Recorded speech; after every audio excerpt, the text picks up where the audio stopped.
count is 10, 9, 8, 7, 6, 5, 4, 3, 2, 1.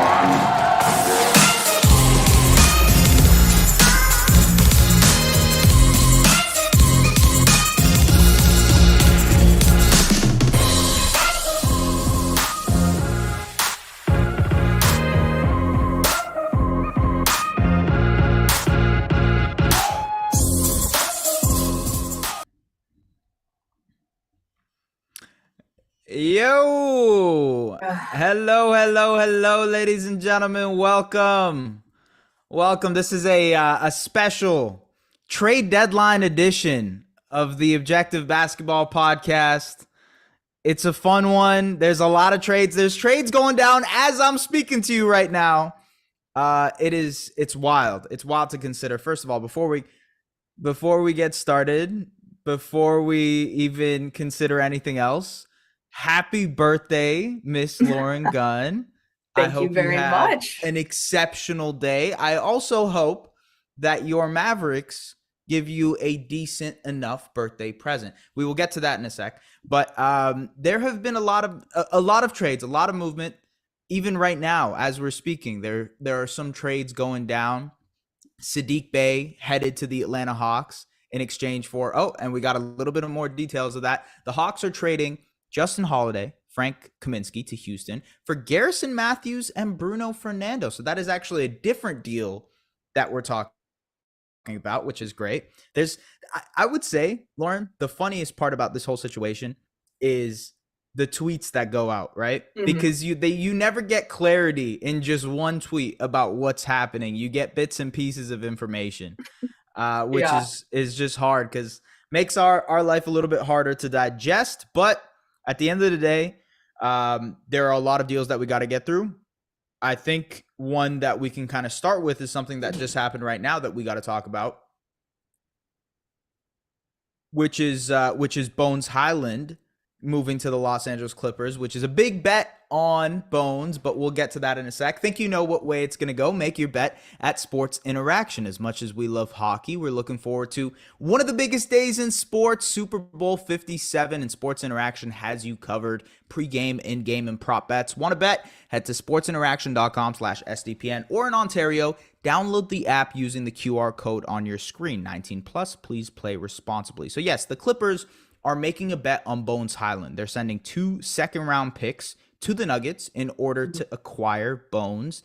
The other trade that just went down is that Saddiq Bey is headed to the Atlanta Hawks. James Wiseman is headed to the Detroit Pistons. They get another big man, even though they have $1 million. And the Golden State Warriors save over $120 million. $120 million in cap space. So that's a lot. We appreciate everybody kind of tapping in the comments. Thank you very much. Appreciate you guys. But yeah, that's the trades that are going down right now.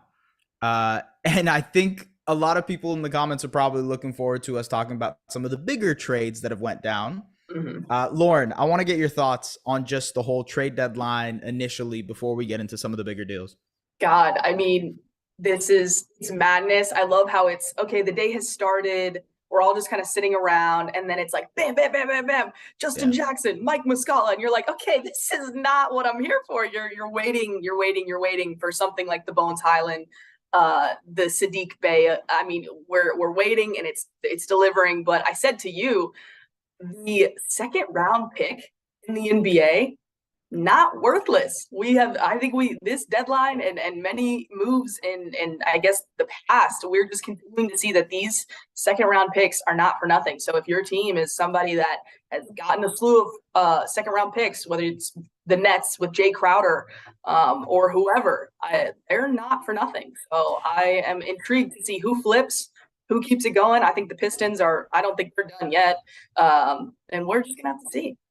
I wonder if front offices are overvaluing second round picks a little bit, because I mean, at the same time, maybe they're undervaluing them because they're just tossing them around like a hacky sack, because it's just, hey, you get a second round pick, you get a second round pick, everybody gets a second round pick. You know, the Oprah meme, that's That's how it feels right now. I think almost every trade has included some sort of second round pick. I want to kind of just emphasize before we get into like the KDs of the world and the D'Angelo Russells and the Jakob Poeltls and whatnot, some of the bigger deals. The James Wiseman thing is very interesting to me because the Warriors have essentially said, look, we're not committing to this timeline of doing the 2 timeline thing.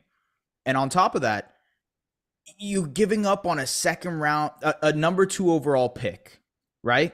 For a bunch, 5 second round picks. We just talked about the whole value of second round picks. Does it make sense to move off that guy for just 5 seconds? Can you not go and get involved in maybe something else to give you an actual rotation player? I thought it made more sense when Sadiq Bey was involved because you're like, oh, okay, the Warriors get Bey. Maybe he's a rotation piece for them. Spot up shooter, can generate a little bit of his offense like that. Okay, that makes a lot of sense. Right. But now that it's Bey going to Atlanta and you just get a bunch of seconds, I'm sort of starting to question what the Warriors are trying to do here. You know what I mean? Yeah, no, definitely. I mean, okay, so you got the money. Everybody knows, and fans, it's the worst thing they want to hear. I don't care about the luxury tax. I don't care about lowering the luxury tax. I want to see my team be competitive. Yeah. But remember when we talked, I mean, the last time, I believe it was our last pod that you said, hey, this is the Warriors' year to go all in. You don't know what the future holds with Draymond. You don't know what's next. So I'm wondering if there are, in fact, other deals on the table where they can potentially flip these seconds. They still have very movable contracts. I tweeted out earlier that I do think I wouldn't be surprised if Kuminga or Moody do end up getting moved, because I just simply think that now is the year for them to go all in. If I probably as much as ever, even with the future with Bob Myers, like you just don't know what the future holds in the Bay. So I absolutely expect them to do something else, use those seconds. I don't think that they're just going to hold on to them for the sake of saving the money and, adding a treasure trove of second round picks. I just don't see that happening. So I think they're going to be out there, and I think it's going to be up to some of these other teams that are sellers, like a Charlotte, for example, that to me has a bunch of guys available to really anybody to the highest bidder. I don't know that Golden State is a perfect fit for any of them, but there are lots of guys out there that I could see them adding to kind of contribute to a playoff run. I also wonder the perspective from the Hawks, because they are tight with their money situation unless John Collins is getting moved, and then you slot in Bey into the money that Collins is making right now. You're kind of looking at a situation where you are either using Bey as a rental, which fine, you're only giving up 5 seconds, which is what Jay Crowder went for. Or you're saying, hey, we're going to commit to this. We're going to go over the tax, which is something the Hawks in general don't seem like they're willing to do. I kind of question what the next move is for Atlanta. I imagine they're not done yet either. But enough of this trade. I think there's a couple of more trades out there that we got to talk about. The number one trade that everybody is talking about is something. By the way, were you awake? Were you awake when it happened? No, but I woke up in the middle of the night. Like, I just woke up, and I kid you not, I was like, maybe we'll have a Paul George-esque, like that happened in the middle of the night. Let me just roll over and see. And the first words I see are Kevin Durant, and I'm like, shut, like, no. And it was too much for me to process. It's still too much for me to process. So I got up. I went to sleep at like 12:40, and I think apparently it happened maybe 20 minutes after that. But I fell asleep. I'm like, okay, look, I'm getting up at 6 a.m. anyways. I highly doubt that a massive trade is going to go down. I was highly wrong. Okay, incredibly wrong. Kevin Durant is ending up in Phoenix, where he wanted to go in the summer. TJ Warren is back in Phoenix, and along with Mikal Bridges and Cameron Johnson, there's 4 unprotected firsts that are heading to Brooklyn. The trade is a blockbuster. It's probably one of, if not the biggest deal that has ever happened in trade deadline history for the NBA, just because of the magnitude of the player Kevin Durant is. Right. I think, like, I know a lot of people have brought this up, but I really do think the Suns are now the favorites in the West. Yeah. I mean, I'm definitely there. There are the questions with the availability, even the perimeter defense to an extent. But I mean, you mentioned it, TJ Warren. a very usable player, that he's not just a Markieff Morris throw-in. He is looked a little bit better this year too. Yeah, he is a valuable player. And so I will be honest, when I saw the deal, I was absolutely floored that DeAndre Ayton was not a part of the deal, because that was part of the discussion this summer. What's going to happen with Ayton, blah, blah, blah. And so to see them get that deal done, especially with the year that Ayton's having. Oh, we've got a trade. Oh, Lord. Here's my internet. I got you. The Houston Rockets are sending Eric Gordon to the Los Angeles Clippers, which is, I like that. I think that's a good pickup for them.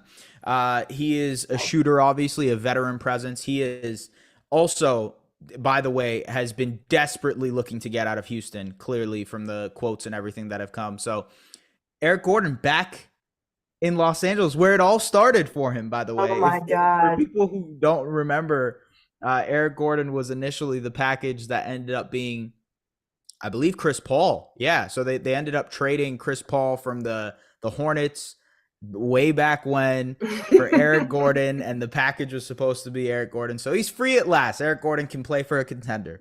I want to go back to the Clippers, unless you have anything you want to add about the Gordon situation. About Phoenix, or about Eric Gordon?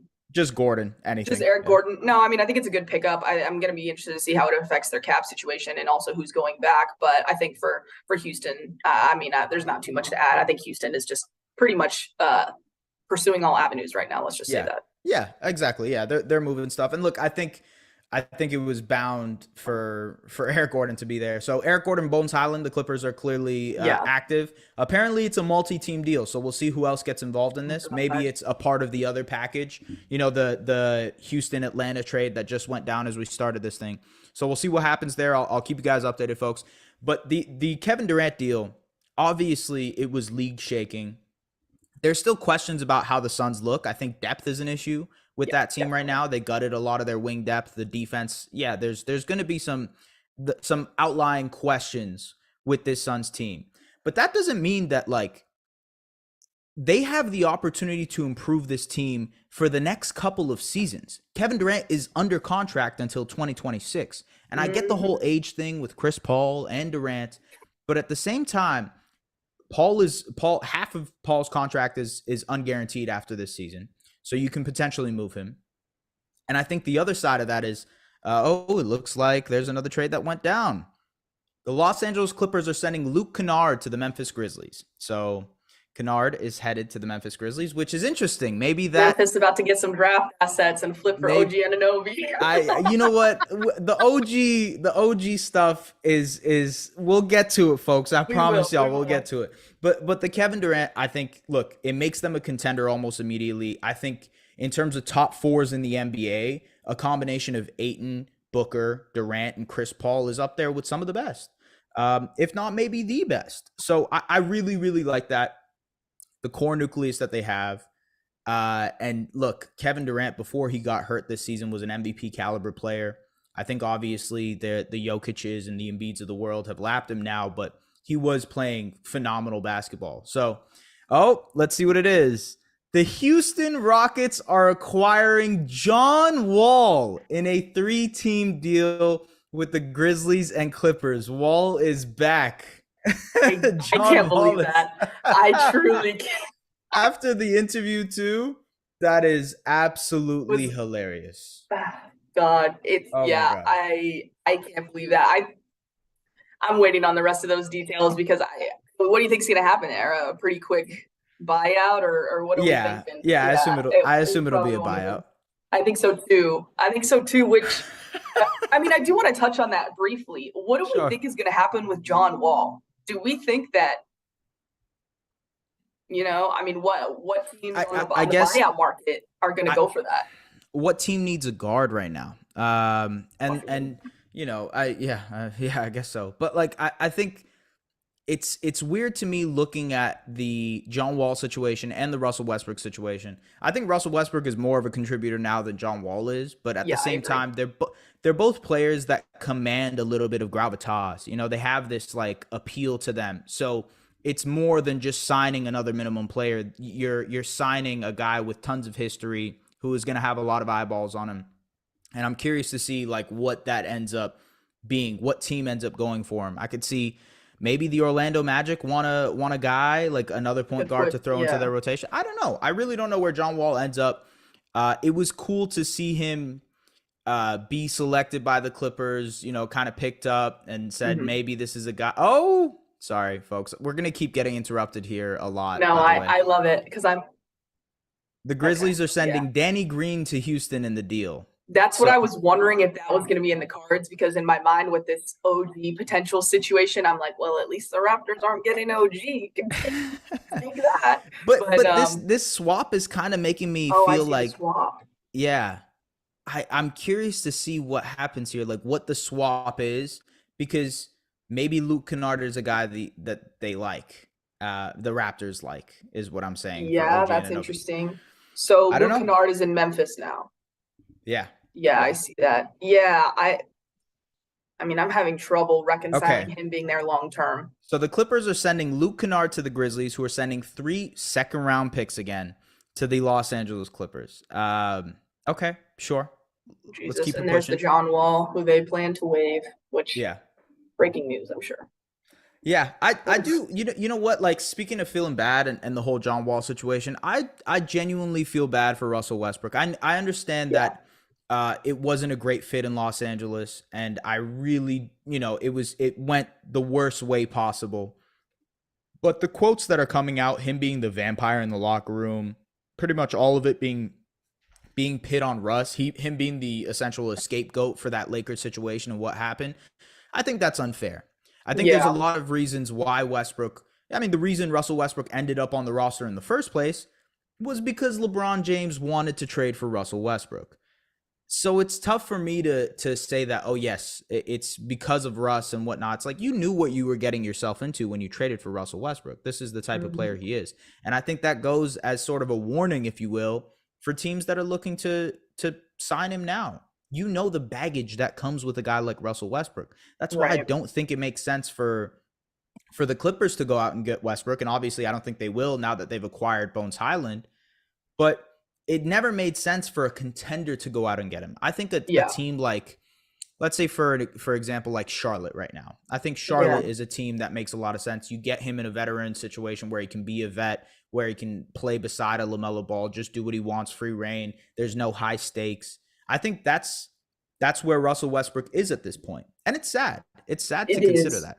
It is. And personally, I have been a fan of the Charlotte link. I know Russ has been mentioned to them. There's been this interest, especially when he was in LA and there was the matching salary with Terry Rozier. So there's been a little bit of conversation already taking place there. But I mean, if you just think about Russ sliding in with all these young guys that just need a little bit of just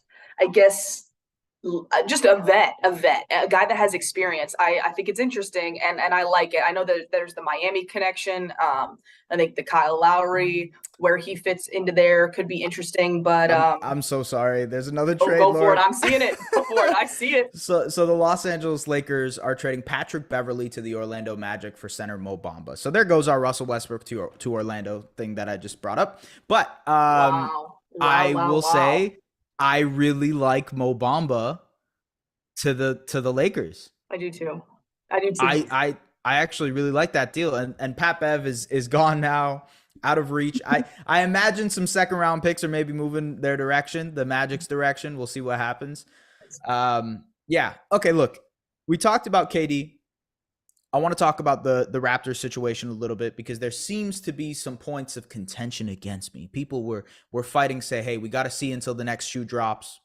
This Jakob Poeltl deal is not the only deal. Well, ladies and gentlemen, we got 40 minutes until that Jakob Poeltl deal is the only deal left. The reason I'm not as high on what the Raptors did is because the Raptors are not in a position to win now. I don't think they are. I think this season showed us that there are a lot of ways that a lot of steps that the Raptors have to take in order to improve, whether that be internal development, whether that be how they're figuring out like their future between the older guys and the younger guys who are still trying to develop. I think this trade, sacrificing a first round pick, to me spells that they're trying to win now, and it doesn't make sense that they're trying to win now. The other aspect of this is because of the fact that the pick is top 6 protected. If you're expecting to win now, if you're expecting to go all in and try, you have to bank on having an extremely good season next year in order for that pick to not come back and bite you, because it could be a lottery pick. That means that you ended up trading Jakob Poeltl for Jakob Poeltl, who is an expiring contract that you'll have to pay, for a 7th overall pick, an 8th overall pick, a 9th overall pick. And the Raptors are not in a position to do that.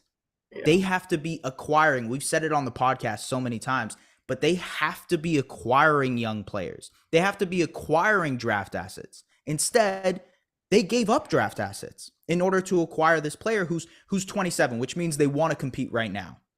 But to me, it just seems like this is a half measure, and it's a risky half measure.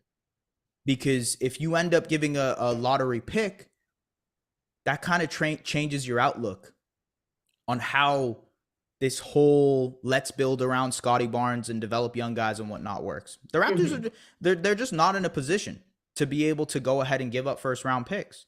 Right. So they better hope that they are going to go all in the summer or make some kind of moves in order to be a top 10 type of team in the NBA, because they're not that right now. They're not.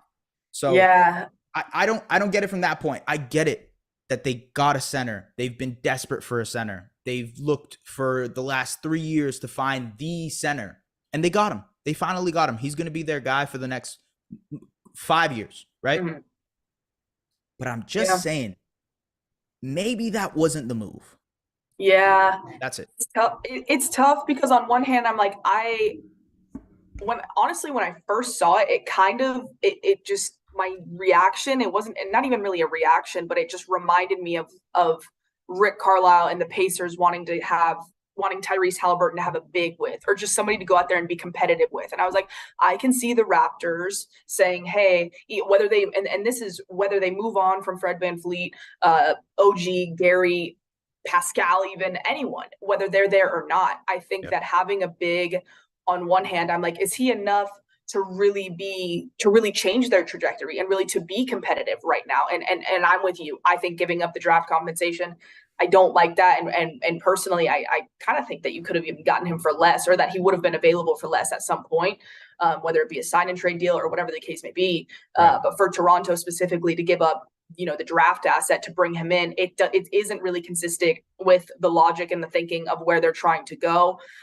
So at first when I saw it, I was like, I don't hate it. I'm not totally surprised. There was obviously the history there, but I was a little surprised when I saw the draft compensation, because that made me wonder, okay, well, now has their approach changed going into the deadline now that KD has been dealt? Was that a conversation that was being had? Are they not totally on board with what the offers are for OG? Where are they on Fred VanVleet? All these guys right now, because they have all these options. And so what path are they going to take? And time is ticking on that decision for sure. Got another trade here. The San Antonio Spurs are trading Josh Richardson to the New Orleans Pelicans. So that means they get a little bit more wing depth there. I wonder, again, the Pelicans and Grizzlies making moves kind of has me wondering if they've moved on from the OG Anunoby race. And they're trading for guys who obviously aren't the same caliber player, but provide some of the skill sets that you look for. You know what I mean? Josh Richardson, a defender. Luke Kennard, a shooter. OG Anunoby, if you put those two together, is OG. Now, clearly, OG is miles and miles better than those two guys. But I see what you're saying for sure. In terms of like, hey, this is the archetype of the type of stuff we're looking for. Maybe that means that they're moving on. And I just saw earlier that the Warriors are aggressive in looking for OG Anunoby. Maybe that ends up happening. To the point about the Raptors, I think a lot of people are waiting for that second shoe to drop. Something along the lines of, hey, we're moving on from OG. We're getting a bunch of picks and young players. Or, hey, we're moving on from Fred. We're not going to be paying him this summer. We're actually going to be getting this young player and this pick. Or, hey, Gary, we're actually going to be moving on from him. We're not paying him, but we're getting this young player who does similar things to him and this pick.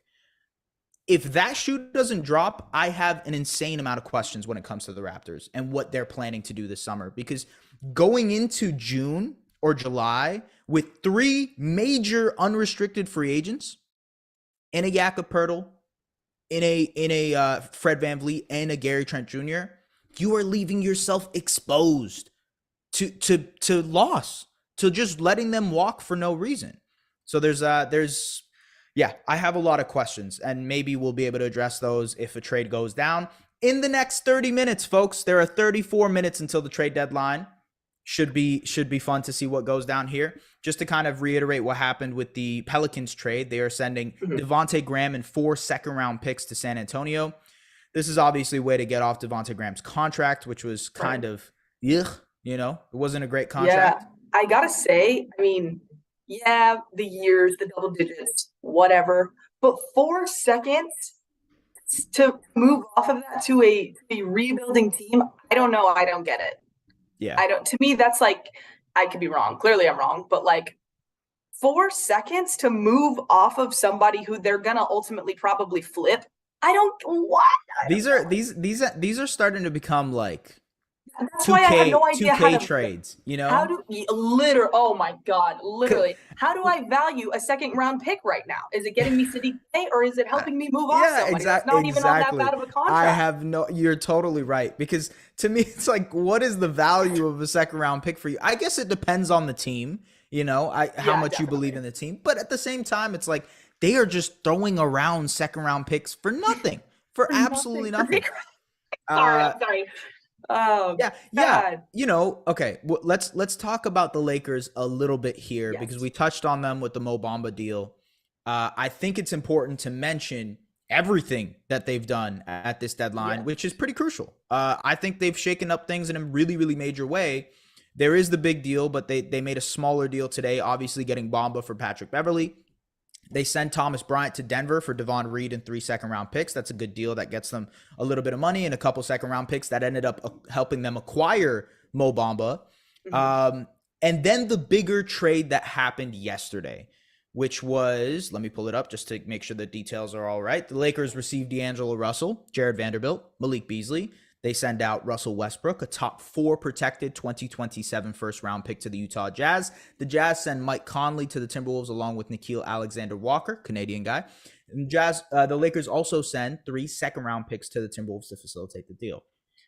I think that was a major win for the Warriors. Huge. Really, really a major win. Sorry, did I say Warriors? For the Lakers? You did. I was like, wait a minute, did I miss something? No, they're not randomly included in. They didn't get a second round pick from this. I mean, nothing's off the table at this point, clearly. Honestly, my head is hurt from the amount of trades that have gone down. I think it's just the Nico Mania, and he's never leaving your brain. The Warriors, they just live there permanently. I think at the end of the day, the Lakers shook things up in a major way. I'm not sure if that changes things, especially with the OG Anunoby. Look, what am I even talking about here? I'm not sure. I'm not sure if this changes things with the Kevin Durant deal, because obviously now the Suns seem like the top dog in the conference. It makes it that much harder. With the Kyrie news as well, the Mavericks are more competitive. They look good last night against the Clippers. So there are questions of like, hey, how good can the Los Angeles Lakers be with this new team, and how quickly can they get acclimated, because they have the deepest hole to dig themselves out of. I think they have the pieces. I think the guys that they acquired in D'Angelo Russell, in Vanderbilt, in Malik Beasley, those are guys that you can keep for the next couple of years if LeBron and AD want to stay competitive, and if you want to stay competitive around those guys. I think it works. I think now that you look at the roster, what did we mention like on our first podcast was that they got to get guys. They just got to get guys. They have to get legitimate rotation players, just NBA players. And they went out and did that. I think Rob Pelinka did a phenomenal job in doing that. You have now Jared Vanderbilt, you have Malik Beasley, you have D'Angelo Russell, you have Mo Bamba, you have Rui Hachimura. Those are guys. Those are guys you can rely on for the most part to be in a playoff rotation. So I like the deal. I want to see how it works and how quickly they can implement it into everything, and how LeBron and AD look as well, because obviously health permitting, that's a huge part of this. I think that's a good deal. What did you have any kind of takes on the Lakers situation? I mean, to kind of echo a little bit of what you said, I think it was a good deal in terms of getting the players back that they got. They pretty much crossed off every prototype of player that you would want in terms of offensive production, 3-point shooting with Malik Beasley, versatility with Jared Vanderbilt, and then you also bring in someone like Mo Bamba, who I'm not necessarily saying that you're gonna be over there expecting for crazy bench production from Mo Bamba, but you can rely on these guys to contribute as role players in a playoff setting, and so I don't hate it, and it also gives them future financial flexibility. So I mean, how can you hate that? That's a whole other conversation, which we'll have to save for a later date in terms of the financial flexibility. But the Lakers right now, I still don't even know that they're done, and I like the moves that they've made. And again, these guys aren't necessarily guys that are too young to help you compete right now or too old to where you're like, well, what's going to happen? They're ready and they're ready to play. So I liked it for LA for sure. Yeah, I think if we had to do like a ranking, I think the Lakers and Suns are massive winners here in this Western Conference race, here in this trade deadline as well. There is some kind of whispers right now of the whole Warriors trying to go after OG Anunoby thing. I will say I think it would be tough to imagine the Warriors actually going out and acquiring Anunoby, because I don't know if they necessarily have the assets. They obviously just traded James Wiseman, but unless Jonathan Kuminga is included in the deal, or I doubt it, but Jordan Poole is included in the deal, I don't think the Raptors would be interested on their half. So we're about 30 minutes away from the trade deadline, ladies and gentlemen, 28 to be exact. Think you know what way it's going to go. Make your bet at Sports Interaction. As much as we love hockey, we're looking forward to one of the biggest days in sports, Super Bowl 57. And Sports Interaction has you covered pre-game, in-game, and prop bets. Want to bet? Head to sportsinteraction.com/SDPN, or in Ontario, download the app using the QR code. 19 plus, please play responsibly. So, look, there's a lot of trades that are kind of like smaller deals that we can kind of go through. Obviously, there's whispers and things that you're seeing on the timeline and what we expect to happen. Obviously, we appreciate everybody that is talking in the chat. That is much appreciated as well. If you guys have any questions, by the way, swing them our way. Swing them. Tell us what you guys think. What other trade do you want to talk about? What is the trade that kind of comes to your mind that you want to discuss? Do you like the Jay Crowder to Milwaukee thing, by the way? Because that has been rumored for 1,000,001. Yeah. I mean, I don't hate it. For me, I have always felt like second round picks do have value. Maybe not to the value that we're seeing today. I don't think anybody has ever felt that strongly about them. But I've always felt that they had value. And so to move off of 5 to make that happen, and you move off of Jordan Nwora, I don't know that I loved it. Yeah, George Hill, Serge Ibaka, like, okay, replaceable, especially in the buyout market. But like, sure, I don't know. I'm not a huge fan of moving young guys, especially because you and I have talked a lot about who is the future in Milwaukee in terms of when you have certain guys age out, which, okay, right. George Hill, Serge Ibaka, maybe some older veteran players on the roster, but Jordan Nwora was a guy that fit well, and he was playing well. And so I don't know. I'm not a huge fan, I guess, for Milwaukee. For Indiana, however, I like it. Yeah, Nwora, just being able to get Nwora a flyer there, and be able to add another young guy to their system, I think that's an interesting aspect of things. I think if you look back at what the Pacers have always tried to do is like work within the margins, and they've done that. When it comes to Jay Crowder, I just wonder, like, look, he hasn't played basketball since May. How does he look? Like, yes, I'm sure he's been working out and keeping up to and shaping things up, but like, what is he going to contribute immediately? So look, another report right now, Bobby Marks said the Raptors might stand pat with Jakob Poeltl. Wouldn't surprise me if everyone in Toronto stays after the deadline. Wow. So that is frustrating, to say the least, ladies and gentlemen. That would be a frustrating situation, just because of the fact that, and maybe I'd love to get your outside opinion on this when it comes to OG Anunoby, but you now have 3 guys in the summer that you'll have to pay. Gary Trent Jr. is expected to make somewhere around $20 to $22 million. Jakob Poeltl is also expected to make somewhere between $20 and $22 million. Gary Trent, Fred VanVleet is expected to make $30+ million, maybe up to $35 million. That means you have $75 million that you have to deal with this summer. The Raptors just don't have that type of money. Unless they end up moving a Chris Boucher right now and moving maybe Chris Boucher, Thad Young, kind of creating space that way. They really don't have the money. And I highly doubt that they end up going into the tax because they haven't shown a willingness to go into the tax for even their best contenders. I struggle to see what the logic and reasoning behind that is. So I don't know. And like we've talked about it on the podcast, but between Fred and Gary and OG seems like the guy to move, one, because of the reported unhappiness, and two, because the best bang for your buck. He can get you the most value. He can get you that young guy or that young centerpiece. So I wouldn't understand the logic if the Raptors just ended up trading for Jakob Poeltl. Traded up and ended up trading a first for Jakob Poeltl, by the way. And now just do nothing. Yeah, it pains me to even think that through in terms of what that's going to look like, because even if you, I mean, and this is something that I'll need you to answer for me. Are we sure that OG doesn't decline that player option and then walk? He's absolutely going to play. He's 100%. He would walk. Yes, he would walk. You think 100. he'll walk? Yeah. Okay. I mean, look, the Raptors can obviously offer the most amount of money because of bird rights and whatnot, but right. I think there's a legitimate chance that maybe if he doesn't walk, he ends up getting moved at the deadline for his bird rights. And at that point, his value isn't the same because people are not even close. People are going to do the whole thing that they're doing with Gary Trent Jr. right now. Oh, we don't know he's going to resign with us. We don't know. We're not sure.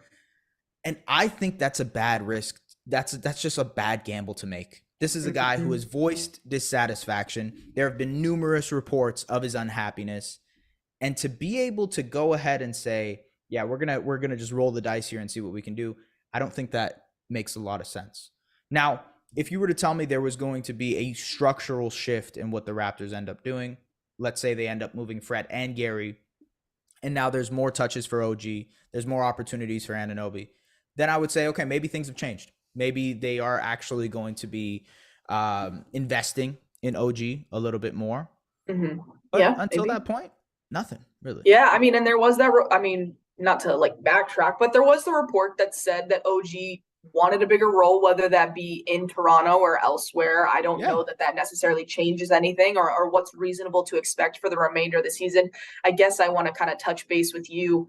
Do you feel like if they're quote unquote standing pat, maybe that report even came from the Raptors to try and drive up the price last minute? Who knows? There's a million possible things there. Yeah. But could you see them potentially shifting gears from going from, okay, OG, the offers aren't there, but we do need to maybe recoup some draft assets or do something. Who do you think being the second most likely for them to deal is?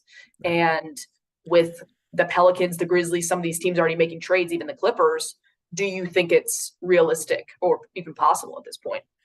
I think that to a certain degree, yes. I believe if they are doing this whole Raptors aren't moving OG type of thing, they're sort of posturing to see who's going to bite. Yeah. I think the Grizzlies still have the package available. I think the Pelicans still have the package available. I feel like we're still waiting for that one big trade. There's another big trade. Yes, Kevin Durant happened, but there seems like there's one more. It feels that way for sure. One more big trade that's about to happen. The Hornets are also trading for Mason Plumlee, by the way. The Hornets are trading Mason Plumlee to the Los Angeles Clippers. So Clippers get their big man. I like it, man. I like what they've done. I like what they've done. They have done everything that you would want. They have hit every single position that you have wanted. That they traded off Luke Kennard. They addressed the guard position. They got the front court depth. They have done everything that they needed to do at this trade deadline. And Mason Plumlee, you can't sleep on him. I know you mentioned earlier that this probably rules out Russ for them. I'm curious if it does or if it doesn't. I do wonder if we see someone like even a Reggie Jackson. There it is. Reggie Jackson is the one going to Charlotte. So I do wonder. So it's not Christian Wood. I've been telling S, for the people in the comments, I've been telling S that I have been waiting all week for the Reggie Jackson Christian Wood swap, and I would have lost my mind. My mind. So I am curious, does that change things for the Clippers? Are they still pretty interested in the Russell Westbrook reunion? Or, do they look elsewhere? Patrick Beverley, is there a reunion there? I mean, Jake Fisher tweeted out a little bit ago that the buyout market is going to be deep this year. So I'm very intrigued for the teams that don't have the treasure trove of second round picks to trade. Think we might have lost you there, Lauren, but I agree with you that I'm curious to see what happens at the buyout market here. We'll get Lauren back in a second, ladies and gentlemen. But look, she's back. We're 20 minutes away from the trade deadline.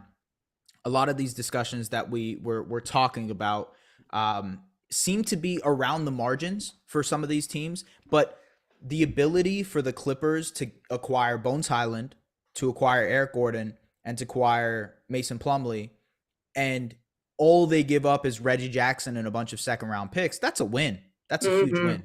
Oh yeah. So I don't know. I like it. Yeah, I like it a lot. Because even though, I mean, if you're a Clippers fan or you're thinking back to some of the years where Reggie had really big games or a minute in one game in a series or whatever the case may be, I'm seeing the comment section right now. You guys are cracking me up, but I think with a guy like Reggie, the skill set, the prototype, that is very replaceable, and they absolutely needed the front court depth. So especially when you can kind of predict that the buyout market is going to be deep, I'm looking at George Hill, I'm looking at Patrick Beverley, I'm looking at even Russell Westbrook. Like, there are just so many names out there. So again, if you're also like, what is my team doing? I'm waiting. Just hang on for that buyout market, because I do think it could get interesting. Oh, and I forgot they ended up moving Luke Kennard for Danny Green. So there is that swap. I don't know if Danny Green ends up staying. It's funny. Isn't it so funny that there was so much conversation about how Danny Green is this locker room figure for the Grizzlies. He's this guy who might galvanize them. And now he played one game. He played one game for the team. And he's on a different team now. I know. And I had there were a lot of trade scenarios that I came up with at some point along the way with Memphis, and people would just give me such a hard time. They're not moving Danny Green. They are not moving Danny Green. He's an essential part of what they're putting together. And I don't know. I was like, well, maybe it's my outside perspective that has no idea what's going on, but I just strongly disagree in terms of him being the one that's not untouchable, apparently. So yeah, hold on. I'm gonna tweet out this link again for people to come join us for the last hour and a little bit. Call. And I like is Masai sleeping right now, because it feels like there are a lot of teams that might just be sleeping right now, which is why I'm wondering if we're gonna get something a little crazy at the buzzer. I don't know. I just look. There's 17 minutes left, and to me, it would be insane for the Raptors to not make another move. It defies all logic and reasoning if they don't make another move. And I don't mean to beat the same drum. I really don't.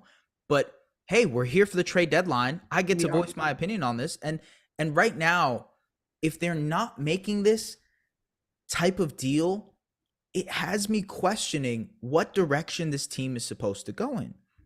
They seem like they're doing this 1 foot out the door, 1 foot in the door situation where they're not fully committing to one thing or the other. And I don't understand. And by the way, folks, 15 minutes left, which is do. Literally. Yeah. It's going to be crazy. I don't understand it from the Raptors' point of view. But look, when you look at, the rest of the teams in the league that are making moves, I think both Los Angeles teams have done an incredible job. I think being able to add Eric Gordon, Bones Highland, being able to add Mason Plumlee, that's awesome. We talked about the Lakers earlier. The Western Conference is going to be so fun. So much fun to look at this Western Conference for the next however many games towards the end of the season. You have the Clippers who are going all in, the Lakers who are trying to go all in. You have obviously the Suns doing the most massive move possible. And then you have other teams doing things around the margin. Oh, a Patrick Beverley Minnesota reunion is in the works. He's coming back, ladies and gentlemen. Are you serious? He's back. The reactions. The reaction. Oh yeah, I was just about to say. It looks like I can't get on Twitter for like an hour or 24 hours because that's gonna be everywhere. Oh Yeah. my god, that's Let's interesting. see I what don't questions know. we got here. Would you trade OG Anunoby for Moody, Kuminga, and DiVincenzo? I would do it if there were picks attached. Yeah. I would do it if there were picks attached. I think if it were like 2 picks attached to that, I think I would consider it. What's going to happen to Zach LaVine? That's interesting because we did hear that stuff at the beginning where, hey, maybe there's some noise about LaVine and where he's moving, and maybe it's New York. Maybe there's someone else that's looking for a LaVine situation. I personally think it would be tough for him to get moved in the next 14 minutes. Yeah. But I do think at some point in the summer he ends up getting moved because the Bulls are in a situation where they are also middling, much like the Raptors. They also seem like a team that might be on the fringes of kind of playing contention and whatnot. And it's tough to rationalize committing to a team like that. I don't know about you. What do you think about that type of stuff? By the way, Chris Haynes reported Atlanta plans to keep John Collins past the trade deadline. So nothing, once again, no John Collins deal. Oh, Lord. He's really the new Miles Turner. He is. And it's just exhausting because what are you supposed to do? Whether you're a fan, to me, it's an everybody loses situation. John Collins has to deal with that year after year from a mental standpoint. The fans have to wonder if they're going to get a crap return or if to me, there's just you could go through it all day long. And I hate the situation and I hope something happens there at some point. But God, I'm so exhausted by it. Yeah. Zach Lowe, by the way, said that every single team is just looking at Toronto right now. It's 15 minutes. Every single team is just going to be watching Toronto, seeing what they do. There's now 13 minutes left, ladies and gentlemen, until the trade deadline. Oh God. It's nerve-wracking. You know what I mean? It's like watching a movie and knowing the ending and knowing that it's going to be a horrible ending and you have to deal with it. I'm not sure. I'm starting to become more skeptical that an OG Anunoby deal happens, or even a deal for one of Fred VanVleet or Gary Trent Jr. Yeah, I'm with you there. One team that I haven't mentioned since I think probably either earlier or last night in terms of this OG stuff is Portland.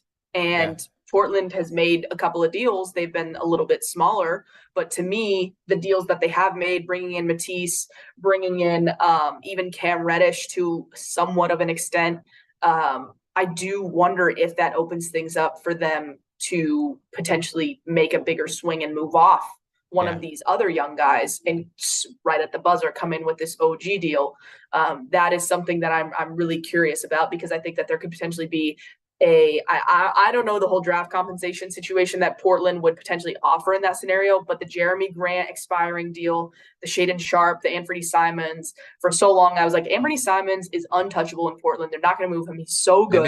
Maybe not. But and at this point, I think it's more likely that they don't. But if you're somebody looking on the outside, at some point you gotta if you're really gonna try to put something together in Portland that's not re-signing Yusuf Nurkic for all of eternity and continuing to get guys that may not make that much of a difference and moving off of guys like Josh Hart, you're gonna have to take a gamble at some point. It's kind of the exact situation that Dallas found themselves in before trading for Kyrie. And so for Portland, I do wonder if they're going to get a little risky, especially with you got Mike Schmitz in there now. Like there have been some changes. Do you really try and go make something happen, or do you once again stand pat and just let it ride? Yeah, I'm not sure. Also there was someone saying that talk about Luke Kennard, please. I think he's going to the Grizzlies. I think that is a pretty great deal for them just because he adds a little bit of shooting. Yeah. I think the defense is a question with Kennard, but he's a guy who genuinely a lights out shooter. He really can knock down a bunch of shots for you. That should help them in a half court setting, especially when Ja is creating advantages, Desmond Bane is creating advantages. You can get downhill, Luke Kennard pop up, spot up three from the corner. That's something you can rely on pretty heavily. Right. The Blazers are trading Gary Payton II to the Warriors for 5 second-round picks. You're lying. So Are you those five, serious? that is such a funny trade to me, man. They wanted him back. They wanted him back. I hate the NBA sometimes, let me Oh tell my you. God. They wanted him back, folks. Ah, So I guess this is a deal we haven't talked about, but obviously Matisse Thybulle is headed to Portland, mhm. and I think this is part of that deal because I even said it in my write down for the grades on SDPN's website. I was curious to see why they were acquiring Thybulle when they still had Gary Payton Jr. Right. So I'm Makes sense. curious, yeah, like what's gonna go down there. So I maybe all right, cool. We'll see what happens with that situation. Maybe Gary Payton is exactly what the doctor needed. He was really awesome for the Warriors in their system. I can't lie to you, he was awesome. But it looked different when he was with the Blazers, who aren't running that motion offense, who aren't like moving the ball consistently. So it's a little bit harder for Gary Payton to kind of implement and put his imprint on the game, Mhm. especially offensively.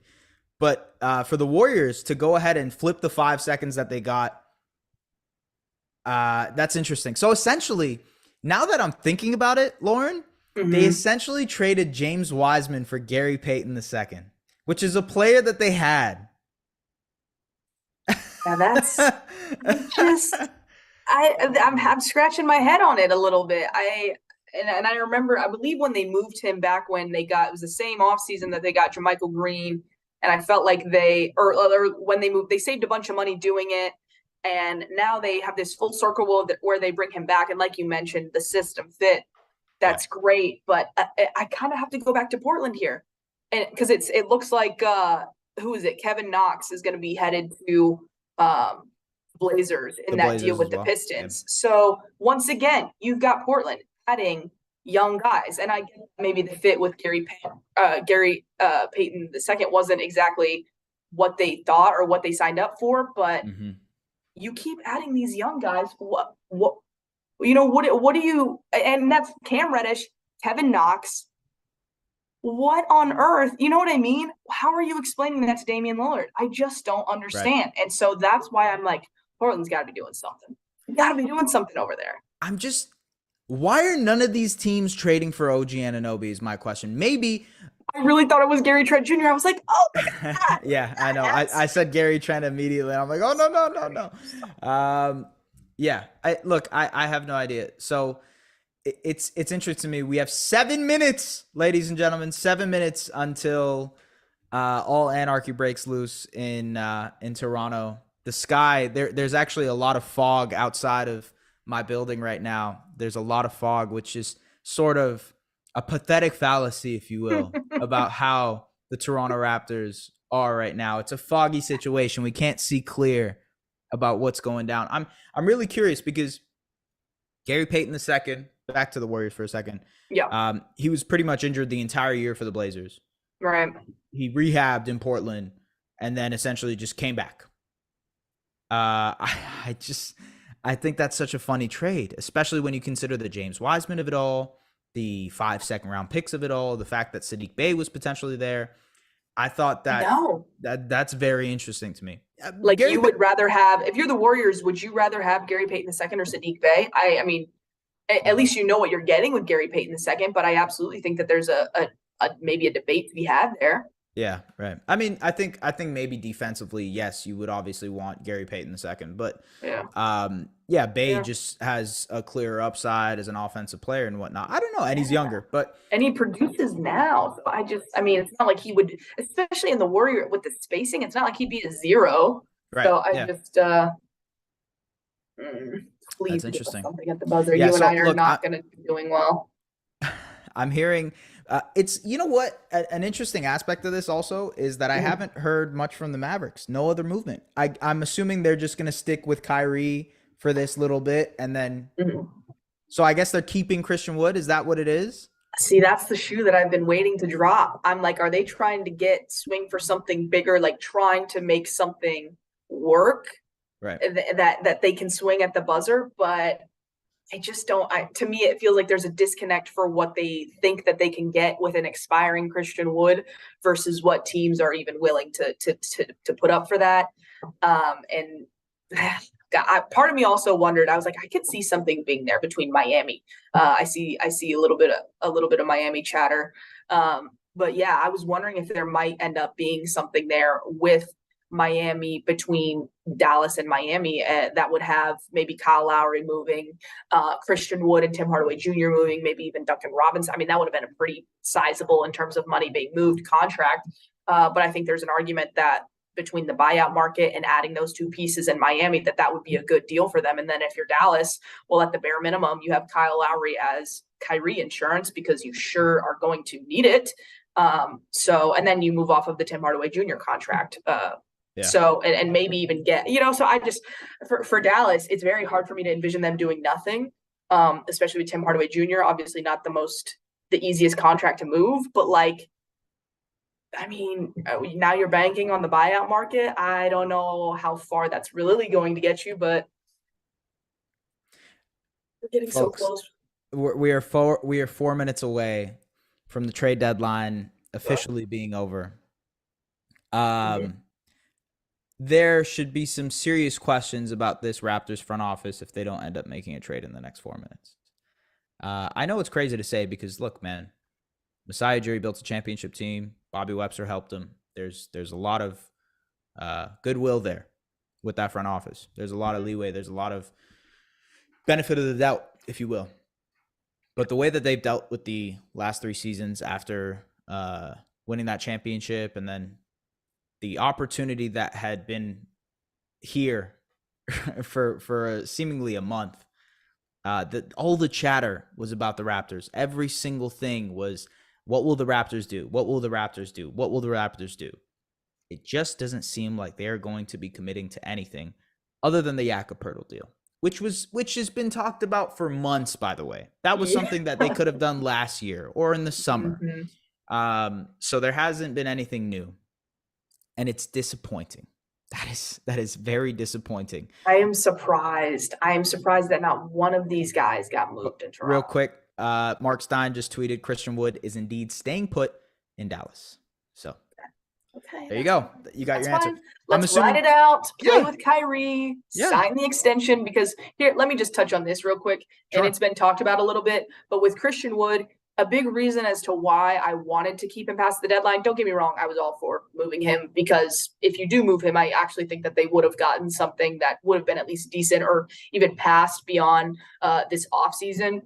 But with Christian Wood, I'm really interested to see how he fits with Kyrie. It's been talked about the fact that no matter what number he's looking for in terms of a contract extension that apparently has already been offered by Dallas, that number is probably not that much different than what he's going to get out on the open market, considering the teams that have cap space. I see it coming in now. Considering the teams that have cap space, considering what he's worth and how he's performing.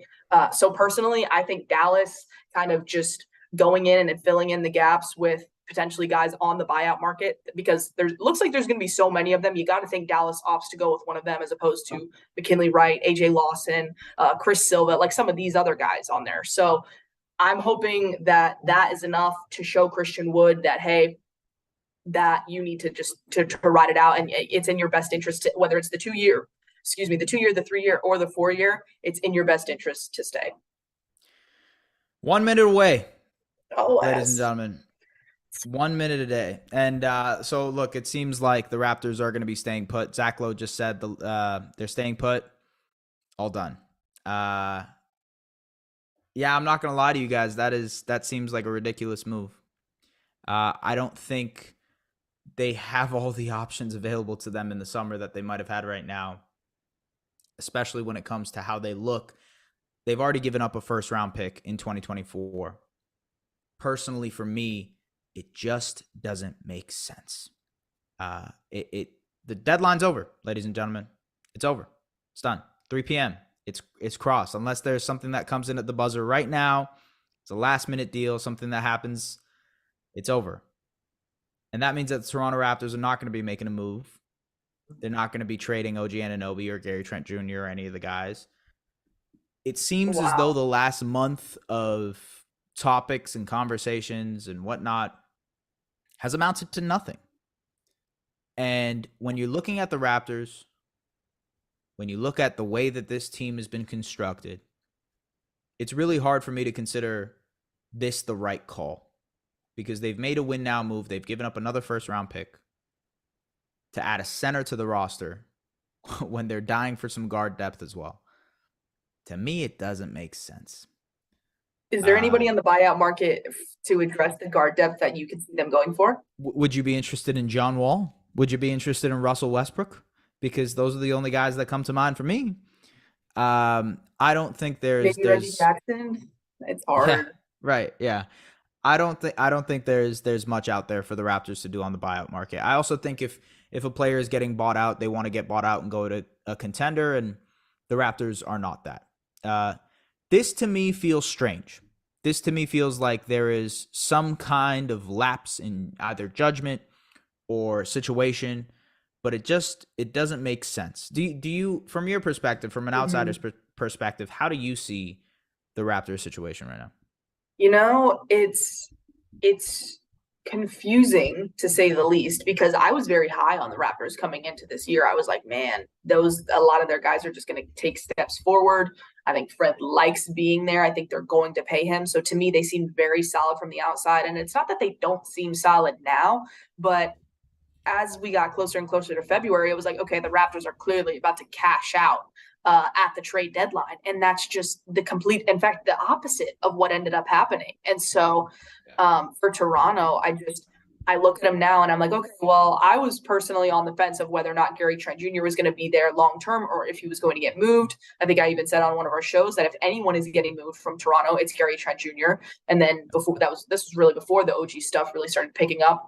But now OG and Fred, I will not be surprised at all if they just walk. If they just walk. And so that's a tough pill for me to swallow. And I don't know what that means for Toronto, especially with someone like Pascal, which is a whole other conversation, especially on a much grander scale. But I'm shocked because I haven't found myself questioning the intent behind a move by Masai Ujiri very often, or if at all. So this is kind of a big question mark for me. The question that comes into play is, how confident are you in retaining the players that you just didn't trade, in a Gary Trent Jr., in a Fred VanVleet? And how confident are you that you'll be able to get the same value that is available to you now? Although we don't know the exact details of every trade, we sort of get an idea of what's out there for OG Anunoby. Are you confident that you can get the same type of deal in the summer? I think I saw a tweet just now that the Raptors did their research at this trade deadline and came away with the fact that they're confident in the summer they can get something done. Hold on. Let's see what's there. I think it's an enormous missed opportunity. By 3 p.m., the Raptors, Clippers would be required to get on a conference call. At this stage, the two teams would confirm that the Raptors are trading. Hold on. Oh, never mind. All good. It's just a hypothetical trade that is going down. Something that Bobby Marks was mentioning here. I think it's a massive missed opportunity for the Toronto Raptors to be able to rejig, to be able to maneuver around and find a different way to approach this roster. What was the truth of the matter is that what was working is the fact that it wasn't working. And they seem to double down on this redundancy, on this kind of in Farsi there's like a perfect word for it, but I'm not going to go ahead and say it because nobody know Farsi in here. But it's just it's a lot of one track mindedness, if you will. That's I guess that's the translation for it. Okay. And it just, to me, you missed out on an opportunity of trading OG Anunoby at potentially his highest value. He is now, you sign him to an extension in 2024, he's going to be a $35 million player, which means that teams won't be really that down to trade for him anymore. That's a lot to kind of consume. If you're looking at Fred VanVleet, he is going to be a $30+ million player. Now, I understand he's super important to your core, to what they've built there, the locker room presence and whatnot. I think it's tough to be able to say, I'm going to sign on for a 29-year-old point guard who is dealing with injuries consistently, with a roster that requires him to play 35 plus minutes a night. I think it is a tough pill to swallow to re-sign Fred VanVleet in this climate, in this situation that you're in. Yeah. I think the only one out of the three that I've actually come around on is re-signing Gary Trent Jr. Yeah. Well, I mean, not that you're obviously much closer to the team than I am, but Gary Trent makes the most sense, especially from an outside perspective. And really, I mean, even if you're taking a step back and you're like, well, OG has the most value. Why wouldn't it make the most sense to just pay him whatever he wants to get him to stay? That makes the most sense. And while that logic, I understand that logic, there are a lot of, I guess, intangible factors that you can't necessarily quantify, and that's the role expectation, the timeline, and where he fits into that timeline, the relationships, the chemistry, which, I mean, it's not like he's new to the scene there, but I mean, those are questions that you have, and sometimes when there are too many questions, you end up just thinking, okay, maybe it's better to just not commit all that money. And when you already have enough, a lot of money committed, and you're going to then have to commit a bunch of money to Scotty Barnes, putting out all that money right now just might not make a whole lot of sense. Minnesota is not expected to pursue a reunion with Patrick Beverley if veteran hits the buyout market. So it doesn't seem like Minnesota. Poor Patrick Beverley. Shams just said on his show that Toronto and Chicago felt like the East became more open with Durant being traded to Phoenix. Acquiring Pirtle sent messages around the league that Toronto wants to win now with their roster. Ah, my God. That is such an idiotic move. Man.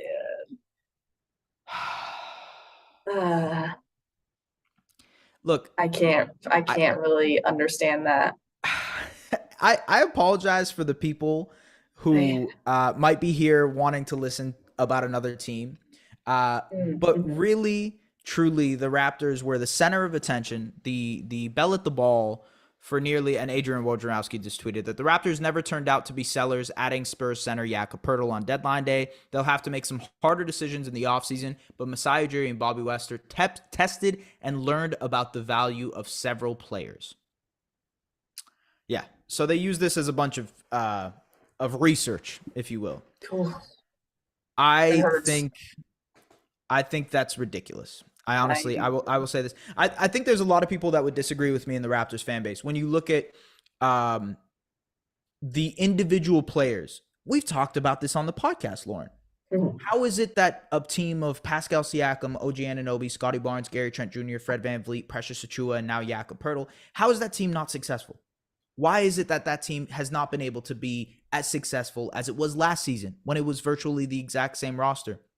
Usually when continuity happens, and they were the most continuous team in the season, it shows, it signals that there's going to be growth there. Mm-hmm. That didn't happen. They took a step backwards. And I think the big reason behind that is that last season was a 99 percentile outcome of what could have happened. Pascal Siakam was an all-NBA player. Fred VanVleet was an all-star. He had the best season of his career. Gary Trent Jr. shot the lights out. Precious Achiuwa took a leap. Scotty Barnes was obviously the rookie of the year. Everything turned out perfect for the Raptors last season. The exact opposite is happening now. It is quite frankly the complete opposite of what's happening. And I don't understand it. They have a hole to dig out of. Look, I get it. Yes, sure, Kevin Durant being gone makes it so that the East is a little bit more wide open. But what? So you can compete against the Celtics, who look like the favorites to come out of the East? Or the Bucks, who have Giannis Antetokounmpo? Or the Sixers, who have Joel Embiid and James Harden and Tyrese Maxey? Or the Cavs, who have Donovan Mitchell and a bunch of other young players that they can rely on and will be good for a very long time? Who do you expect to compete with in that category? I don't think you can compete with any of them.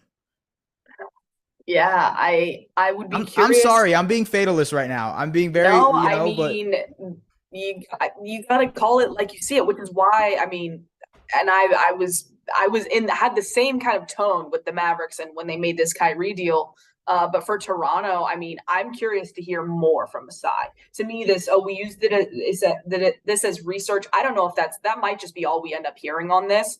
I'm curious to hear in the next 24 hours, 48, 72, whatever, what deals were close. I want to know what deals were close, because if certain teams just couldn't agree on draft compensation, I want to know at least what conversations were being had, because there are many deals, many, not even just names, not even just teams, but specific deals and options out there that for so many teams, especially Toronto being, like you said, the belle of the ball, so many deals that were out there. Why didn't they happen? Surely it couldn't have been just research, because like you just mentioned, how can you possibly say, oh, well, the East is wide open right now? Well, maybe the middle is wide open. Maybe the play-in is wide open. But I mean, what are you going to do after that? And like I said, I was very high on the Raptors coming in. I really like their group and the versatility. But then you kind of go back to the intangible factors that I was talking about just a second ago. Where is the disconnect? Why isn't it looking maybe like it did last year when you were, like you said, when everything was going right?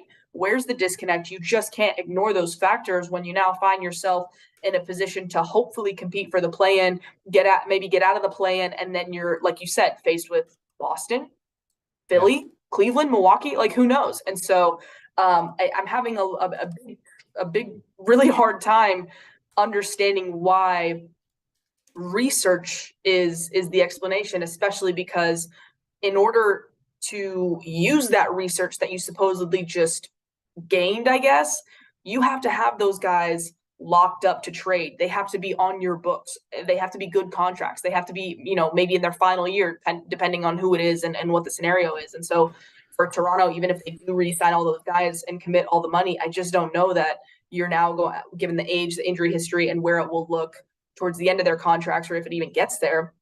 Yeah. You're just in a completely different situation than you were right now when everyone had their eyes on you.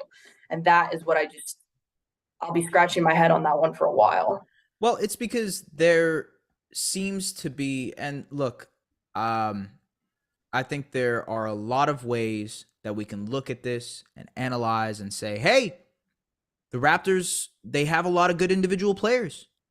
The issue becomes that those players might end up walking this summer, folks. Gary Trent Jr. might end up walking. Fred VanVleet, even though a lot of people bring up the sign and trade situations, Fred VanVleet could end up walking to the Orlando Magic on July 1st for $30+ million, and now he's in Orlando Magic. You gain nothing from that trade, from keeping him. That's the issue here. And as Chelsea brought up in the chat, yes, Masai Ujiri is going to be talking at 4 p.m. to the people. We will probably tune immediately into that afterwards. But it's a missed opportunity for the Raptors, because you had the chance to be able to move OG Anunoby. You had the chance to be able to move a Gary Trent Jr. if he wasn't going to resign, or a Fred VanVleet if he wasn't going to resign, and they decided against it. And to me, it's a missed opportunity because they had the opportunity to retool. I'm not going to go out there and suggest that I know every package that was available for OG Anunoby. I'm not. Mm-hmm. But if the multiple picks and a prospect, or one prospect and multiple picks, was available for a guy that genuinely is unsatisfied, I guess, since we're here and the people who are listening to this, I can confirm to you guys that OG Anunoby is unhappy. That from what we've heard, all the stuff about unhappiness is true. And for them to know that, not make a move, that to me is discerning. That's concerning. Because now you're in the summer and you have to deal with the headache of paying Jakob Poeltl, paying Gary Trent Jr., paying Fred VanVleet, and you also have to deal with the fact that you might have to make a move for OG Anunoby. I will say, I'll stop being fatalist now. I'm done. I did it for 15 minutes. I'm going to try to be positive. The positive outlook on this, Fred VanVleet probably doesn't want to go to a retooling or rebuilding team. He probably wants to go to a contender, which means that more than anything, there's probably a contender out there that's willing to do a sign and trade. The Phoenix Suns are a team that's rumored. So maybe in the summer you end up moving Fred VanVleet to the Phoenix Suns, and now, obviously Kevin Durant is a big fan of Fred VanVleet's and whatnot. Maybe there's a connection there that happens.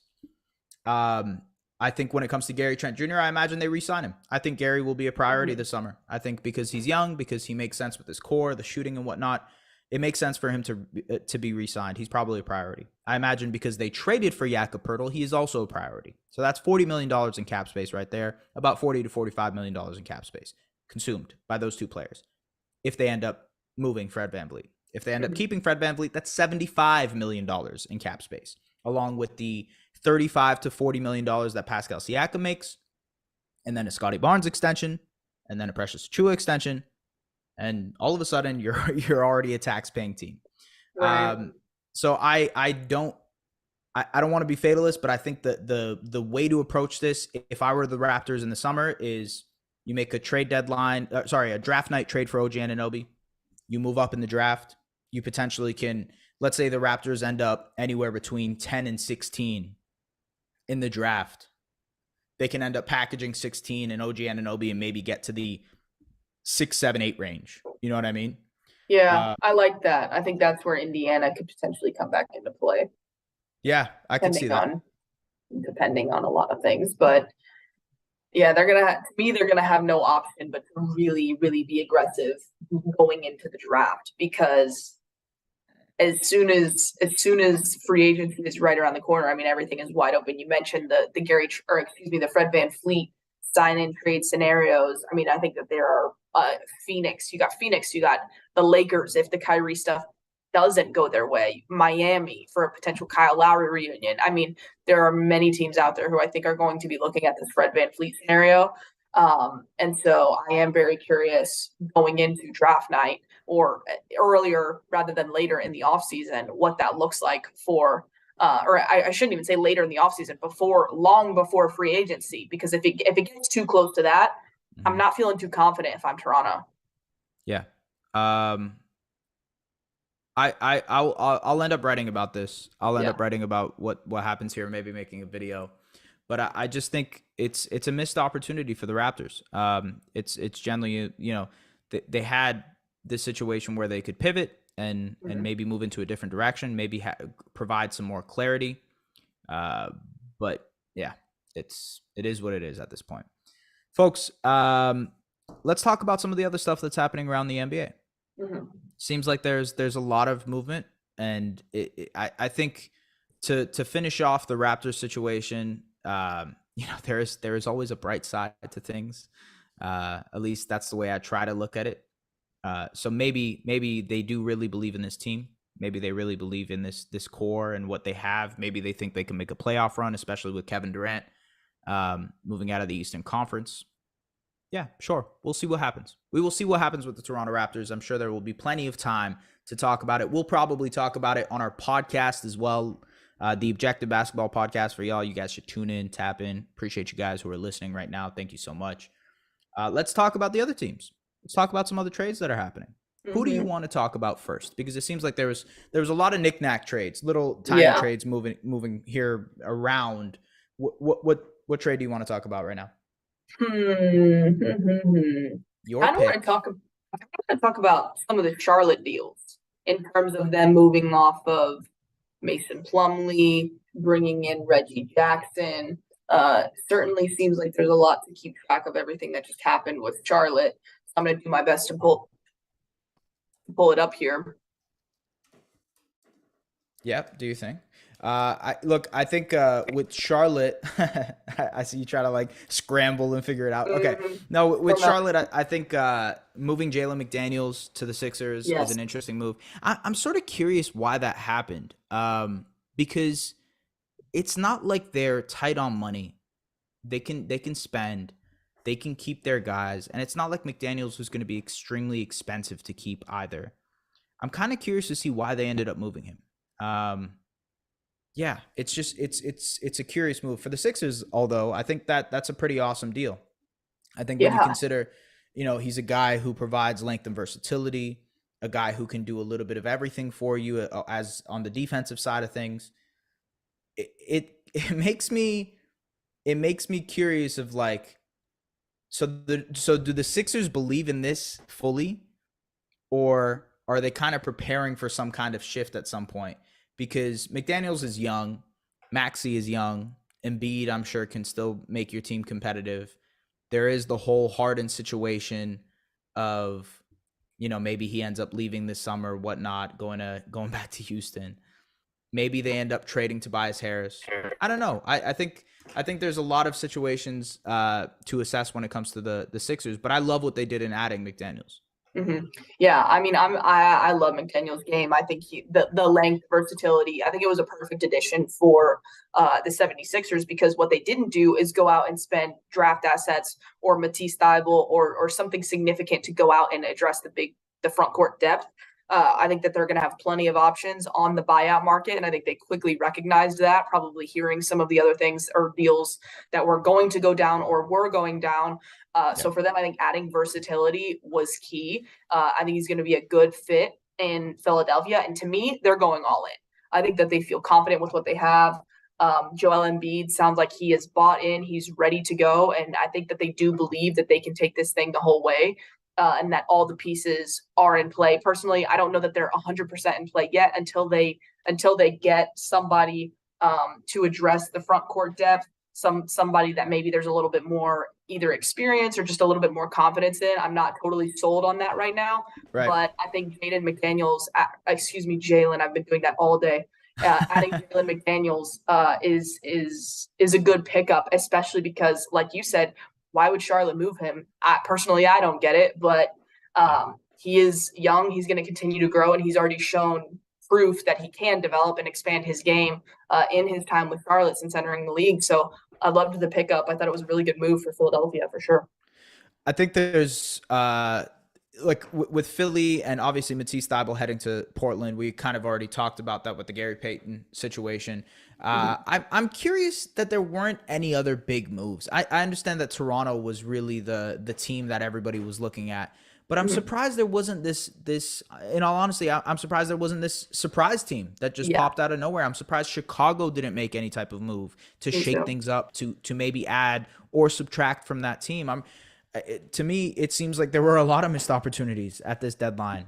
There was a lot of reshuffling, second round picks being sent everywhere, guys being moved, marginal trades. I think the biggest winners out of this are some of the teams from the Western Conference, the Lakers, the Los Angeles Clippers, the Dallas Mavericks from a couple of days ago, the Phoenix Suns, obviously. The West got way better.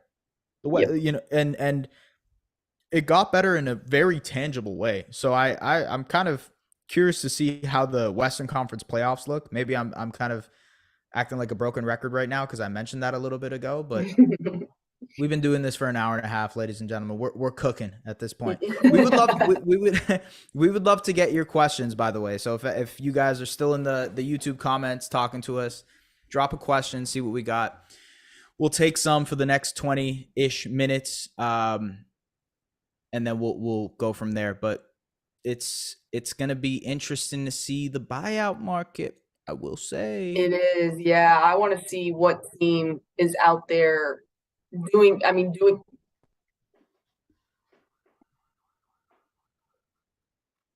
Did your mic disconnect? Your mic disconnected, didn't it? Nice. I was like, what's killing going on? It is killing me, man, this mic, I swear to God. But yeah, I do wonder what team is going to be most active on the buyout market. Part of me is like Miami. Part of me is like, even the Lakers potentially to an extent, depending on some of those last roster spots. But looking at the standings right now, with which teams try and actually get in there and do something that could potentially make a difference for them. And I definitely think Dallas is one of those as well. But yeah, I'm trying to think back to some of these smaller deals. I want to go back and kind of touch on the Luke Kennard a little bit, because that was a contract that the Clippers were trying to move off through multiple cycles, and they finally did it. But in Memphis, I do think it's a completely different scenario. You're still a young team that, while you're winning right now, you're still a young team that has room to grow, is going to have more opportunities to shift money around. And so for them, and given their, again, I keep using the word versatility, but if you're a team that has it, that's a huge asset for you. And Memphis is one of the teams that has it. And so when you add someone into that formula that is good in open space, in terms of the catching and shooting and being a volume shooter, I think it's a really good underrated addition for the Memphis Grizzlies. So I'm really intrigued to see kind of how they go about that. I'm seeing a question that says, how do you feel about the Van Fleet news? Yeah, so apparently there was news that just dropped that said, everything was on the table for a Clippers going and getting Fred VanVleet, but the Clippers were unwilling to include Terrence Mann in the deal. Okay. Yeah. That was reported by Zach Lowe a few weeks ago. It's kind of been reaffirmed here. I think I mean, look, if Terrence Mann wasn't on the board, I imagine that's probably why the Raptors didn't do it. I think it wouldn't make sense. It doesn't make sense to me. I think nothing the Raptors have done, to be honest with you, makes a lot of sense to me right now. If anything, I have more and more questions than I have any type of answer as to what they're trying to do. Although some would say they are trying to win now, it doesn't make sense for them to win now. I think the Terrence Mann and VanVleet news, it's something that was rumored before, and I'm not surprised that it's coming out now. What's going to be even more concerning to me is the other deals that pop up. When we find out that there was Dyson Daniels and a pick for OG Anunoby available, and the Raptors were like, no, we need two second round picks. And then the Pelicans are like, we're not giving up our seconds. Look at these valuable second round picks. I fear for your sanity if that is what comes out, because that's what I think is one of the most fascinating things about the deadline, is always the news that kind of follows after. And some people might wonder, maybe I even wondered this at one point, of why does that have to come out? Why do we have to know what almost happened? And while in the moment you want to maybe pull your hair out, sometimes those deals have ways of coming back around in the future. So I'm in Fred VanVleet and Terrence Mann is personally, I think that's a terrible example. I don't see the Clippers parting with Terrence Mann, but I do think that there are some deals that have their ways of kind of circulating back around, especially with teams that are front offices really that have close relationships and are frequently calling each other and helping each other out or looking to do deals. So I'm not going to be surprised at all if we see something that does pop up again, and maybe it's with Toronto, maybe it's not, especially with them having guys that are going to be available in the short-term future, I guess. Yeah. JD Bunkus, he just tweeted this. So the Raptors devalued this year, traded their pick next year, devalued their pick this year, traded their pick next year, and decided to head into free agency with 3 guys looking for big extensions on a team with a second-round ceiling. It's about as clear as it gets. I will say, and this is not to defend them or anything like that yet, I think there is pressure on the front office to find a winner, to be able to pull out a winner from this Raptors team. And the reason there's pressure is because they missed out a season of revenue in Tampa. They missed out another season because there were no fans in Toronto. That's 2 years where they had no money coming in from fans, essentially coming to their games. And I think that is motivating them to be a little bit more aggressive, a lot more aggressive, to win now. Instead, it should be the fact that they should be retooling. But for me, I don't understand that, other than the fact of it being a money reason and it being a situation of, hey, we're going to go ahead and try to approach this next couple of years as a playoff hunt because we need to recoup on some revenue and we need to get our money back. I think that's probably something that motivated them to a certain degree. Yeah. I don't know. We'll see what happens on that front. I talked about the Raptors a lot, to be honest with you, and now it's just headache after headache. Are there any teams that you think, whether it be because they made moves or didn't make moves, reasonable to expect them to step back, kind of staying on the theme of our surging and maybe I believe it was slumping. Was it slumping? Who do you think maybe is taking a step back? I would say a team that is taking a step back is probably going to be, the Utah Jazz for sure. Yeah. I think based on them essentially clearing out their main rotation with Mike Conley, Jared Vanderbilt, and Malik Beasley, I think there's a pretty good chance that they end up taking a step back. I don't think they're going to reach Wembanyama stakes because it's hard to reach the top 4. I even said this with the Raptors when a lot of people were saying, oh, the Raptors should tank this year. The Raptors should tank this year. No, the Raptors are bad all by their own. They don't need to tank this year because they're already in position to potentially have a high pick, and they're not catching those bottom 4 teams. But I think the Jazz are probably in a situation also where they're trying to get in the range where the Raptors are right now. I think maybe Brooklyn falls off a little bit, but I do like their roster. I know they obviously don't have Kevin Durant or Kyrie Irving, but I enjoy the pieces that they've had. So Mikal Bridges, Cam Johnson, Dorian Finney-Smith, Nick Claxton, Cam Thomas, Spencer Dinwiddie. That's a bunch of guys. That's like, it's a bunch of guys. You know, man, I wish throw LeBron James and Anthony Davis on that roster. That's a championship contender, you know? So, oh God. Yeah, I think those are probably some teams that have taken a step back. And then obviously San Antonio giving up Jakob Poeltl. That's probably another team that's just trying to make sure they have a top 3 lottery odds for Wemby this year. We got another question as well. Who at the top of the East moved the most? I think at the top of the East, I would probably say it's Boston that moved the most, or maybe Milwaukee. Maybe Milwaukee. Yeah, maybe Milwaukee. Maybe Milwaukee given the pieces that they moved. I personally, I would say either Milwaukee or Philly, just because I do think Jalen McDaniels is a good addition and will help them. But I think Milwaukee adding Jay Crowder, especially because they had a lot of pieces going out, and I don't, correct me if I'm wrong, but Jay Crowder, I believe, is the only one that came in that I could be wrong on that. But I think they're going to be active on the buyout market. Yeah, I think that they're a strong candidate. You're right. It was just Jay Crowder. Okay. Yeah, it was just Jay Crowder.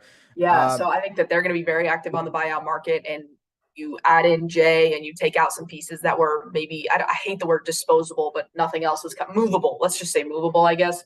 I think you replace those guys on the buyout market, and you do feel better about having your roster more equipped to take you further.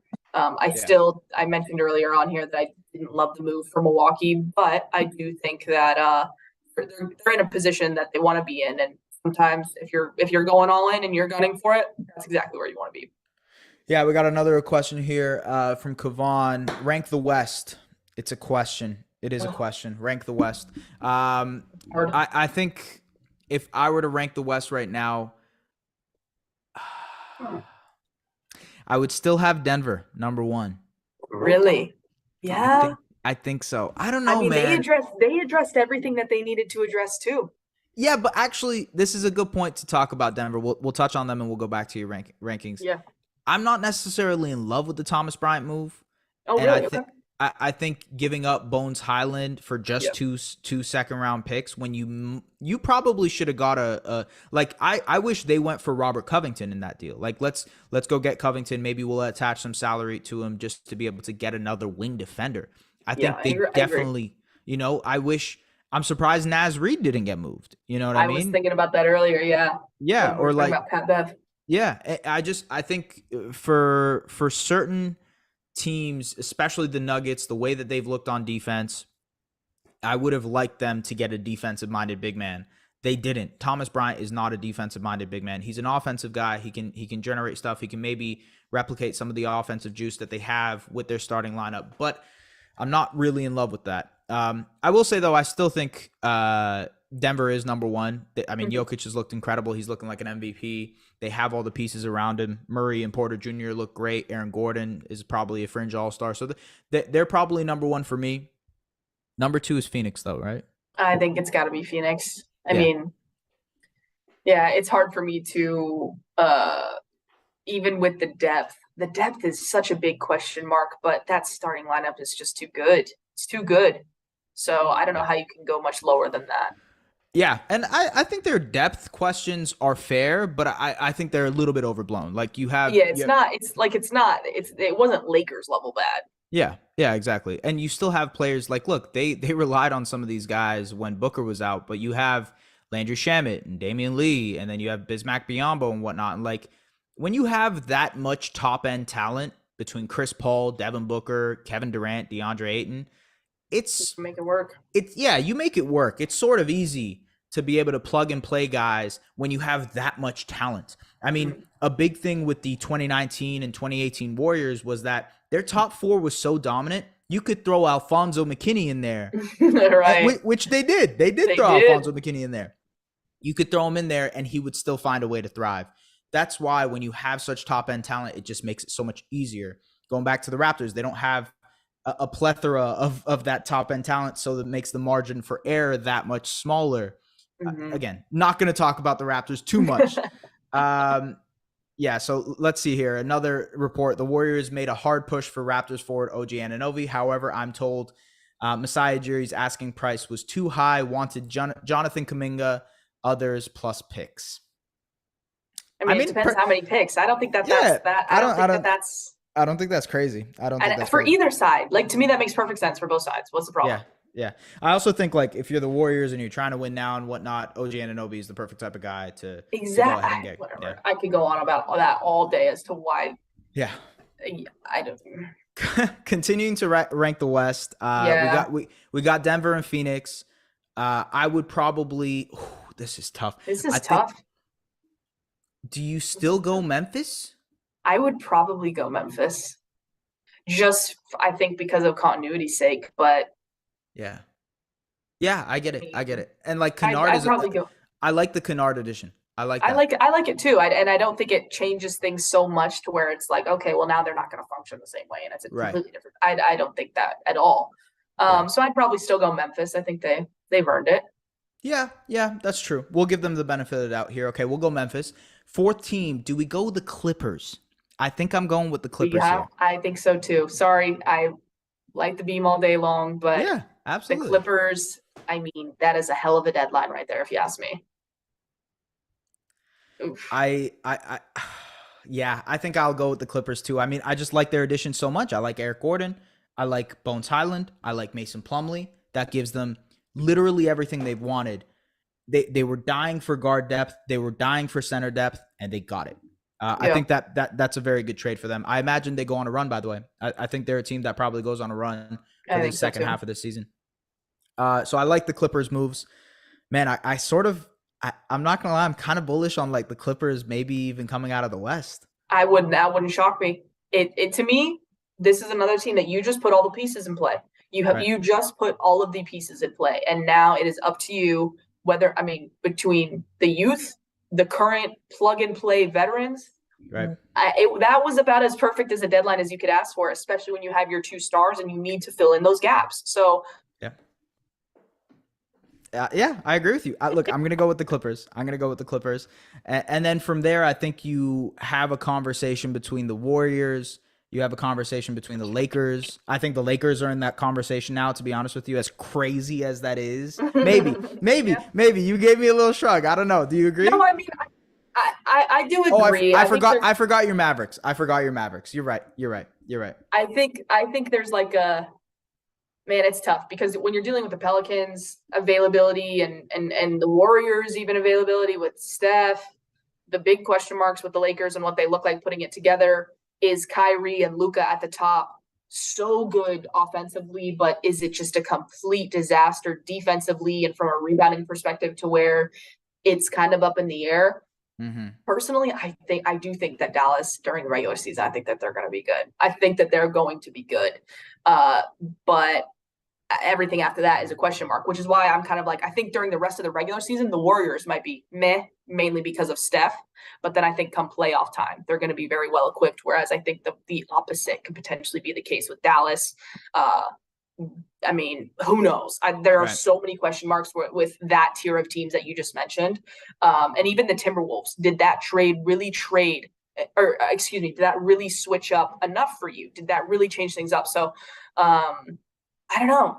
I'm intrigued for sure, but I think the Clippers, I mean, when you're going out there and you're willing and dealing like that and you're bringing in like quality players and you're not really sending that much out, that is exactly what you want your franchise to be doing. And so as much as I hate it, especially given the Mavs Clippers history, you can't not commend it, you know? Yeah, absolutely. And I think the Mavs Suns rivalry just got a little bit more interesting too. Without a doubt. Oh, without a doubt it did. I can't wait. I can't wait for that one, let me tell you. Yeah, it should be fun. I mean, the Western Conference playoffs in general are going to be really, really fun. It's going to be spicy. I'm so dumbfounded, man. I'm honestly, and look, I know. we're finishing off, ladies and gentlemen. I guess I'll finish off with just this one thing about betting. Think you know what way it's going to go. Make your bet at Sports Interaction. As much as we love hockey, we're looking forward to one of the biggest days in sports. That is Super Bowl 57, and Sports Interaction has you covered pregame, in-game, and prop bets. Want to bet? Head to sportsinteraction.com/SDPN, or in Ontario, download the app using the QR code on your screen. Appreciate it. Please, 19 plus, please play responsibly. So, I am wondering what happens in the buyout market. Mm-hmm. I'm also wondering who you think is the biggest winner from this trade deadline. Is it too obvious? Is it too obvious that is it the Phoenix Suns? Yeah. Is it just are they the runaway team? Yeah, and to me, it's not. I mean, obviously, the biggest part is adding Kevin Durant, but it's the fact that you didn't lose DeAndre Ayton. You didn't mortgage, this potential future if Chris Paul doesn't work out or whatever the case may be, the injuries, whatever.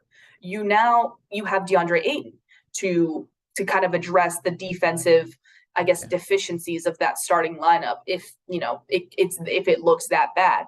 So for me, it has to be the Suns, especially because the buyout market, I think just about anybody is going to have the Suns at the top of their list. Why wouldn't you? So to me, it's got to be the Suns. Yeah, I think you're right.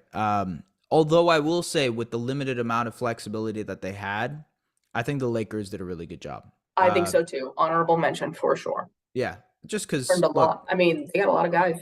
Yeah, look, for trading one draft pick and then trading multiple of their fringe rotation pieces for guys who can actually play for them, I think that's a huge win. And they also have their flexibility of keeping the 2029 pick.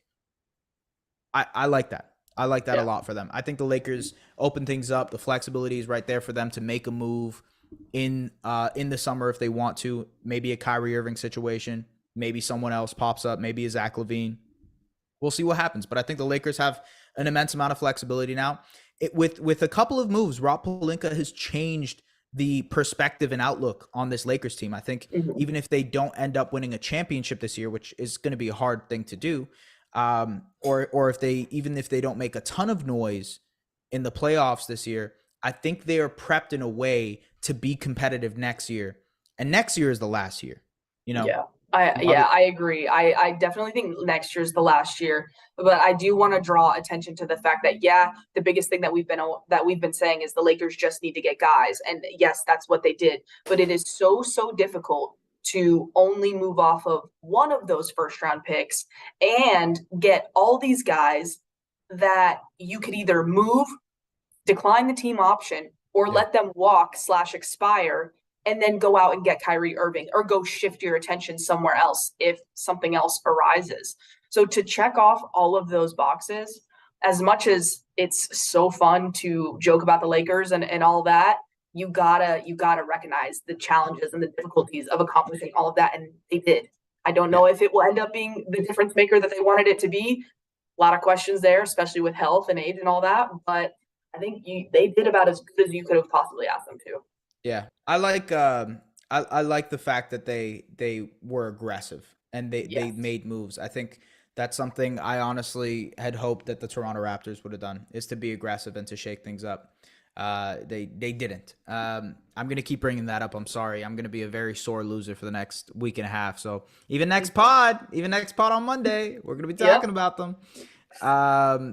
Look, Josh Hart also going to the New York Knicks. I think that's an interesting deal because the Blazers end up getting Cam Reddish. They get a pick as well. But at the same time, Josh Hart fills an immediate need for the Knicks in terms of an extra defender, a guy who potentially could space the floor at some point. He has this connective passing that he can do. He's good in the half court in terms of creating. I like that deal for New York because it's not something that is massive. I think they're just acting like a smart team. I think they're making a move around the edges to just kind of fine tune this roster around a Jalen Brunson, around a RJ Barrett and Julius Randle. And I think Josh Hart makes sense. You saw that video of Jalen Brunson reacting to Josh Hart being on his team, Villanova Products, right? I think that's awesome. That's like one of the coolest videos of this trade deadline so far. Yeah, definitely. And that's exactly what you ask for when you have the keys to the team and you're the point guard and you're the the star, that's exactly what you want. And there was a lot of sort of momentum building with, and I guess the last couple of weeks of, is Obi Toppin getting moved? Is this his last game as a New York Knick? And so I found that to be really interesting and was wondering if something really was going to materialize on that front. And it never did. And they were able to make what I think, and I think we both would agree, is a significant addition in Josh Hart. And what did they really lose? I just don't think that they really gave away that much. And so I think it's a really kind of underrated, under the radar deadline for the New York Knicks, but they're positioning themselves very well. And that's exactly what you want before, kind of as a precursor to the all-in move or whoever comes next. Right. You want to put yourself in that position, and they're doing a really good job of making that the case. Yeah, slow and steady wins the race, right? Yes. They have always been a team that is constantly in the hunt for a superstar, and I think that hasn't changed, but I think they've adapted their approach to be a little bit more patient with it, to make sure that it's the right team. I mean, obviously everybody linked them to Donovan Mitchell this summer. That didn't end up happening because they thought that they were going to be patient a little bit more. Mm-hmm. Now, I don't know how the outlook would be if they ended up having Mitchell this year. I don't know who would have been in Utah, to be honest with you. That probably would have changed things tremendously in the NBA. Yeah. But I think overall they made the decent and right call to not trade for Mitchell, to keep their chips for that other big guy. Right. And I think it makes a lot of sense. Now you have an RJ Barrett, you have a Quentin Grimes, you have Obi Toppin, you have these young guys that you can include in a deal, and you have multiple first-round picks that you can also ship off. So who knows? Who knows who becomes available? Who really knows? I mean, the Zach LaVine thing was mentioned earlier today. Maybe that's something they pursue in the summer. Mm-hmm. I'm interested to see how New York tries to upgrade. And it seems like they have everything possible open to them to upgrade. I want to talk about something that's pretty like a smaller deal, but I'm curious to see what you're thinking on it. Mike Muscala, my guy, Mighty Mike, he's headed to Boston Celtics. It's a small deal. Justin Jackson and 2 second-round picks. Mm-hmm. It's not that big of a deal, but I think he shores up some stuff. I mean, in that Lakers Thunder game that everybody was watching, Mike Muscala was killing them, absolutely destroying the Lakers. Mike Muscala masterclass. Yeah, Mike Muscala masterclass. And I think he provides a little bit of offensive juice off the bench for the Celtics. Like, he's a legit good player. I don't think Luke Cornett is as good as Mike Muscala. They're both kind of like they're like memes, you know, they're memes, right? They're kind of memes, but it's just funny. Oh my God. But I actually think Mike Muscala kind of helps. He does. Mm-hmm. So we'll see what happens. Yeah, he does, because I mean, there aren't, like, what he brings to your front court is not something that you can just go pick up off the street necessarily. And again, he's another guy that has a ton of experience, and Justin Jackson was not a part of their rotation. So to me, the Celtics, there were a lot of questions on who they were going to target. They were linked to even Jakob Poeltl a little bit, trying to add to that front court depth. So I like them picking that up. I think second-round picks to the Boston Celtics are that nothing really. So right. I liked the pickup. And if they do want to go out and try and get a 7-foot athletic, maybe more defensive minded big, I absolutely think that they'll have the opportunity to do that if they want to. And in the meantime, there's absolutely no problem adding Mike Muscala to that rotation to kind of sure out and wrap up your rotation for sure. Your roster. Lauren, we're going to finish this off with one thing.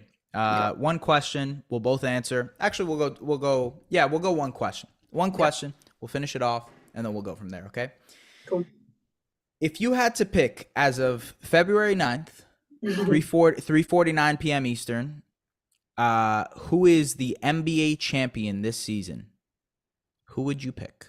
Who is your selection for the NBA champion? Question. After everything we've seen today, after all the moves, all the shakeups, who is your 2023 champs? Yeah, this is probably as tough as a year. Tough you. I know. I hate to say it. I'm going with Denver.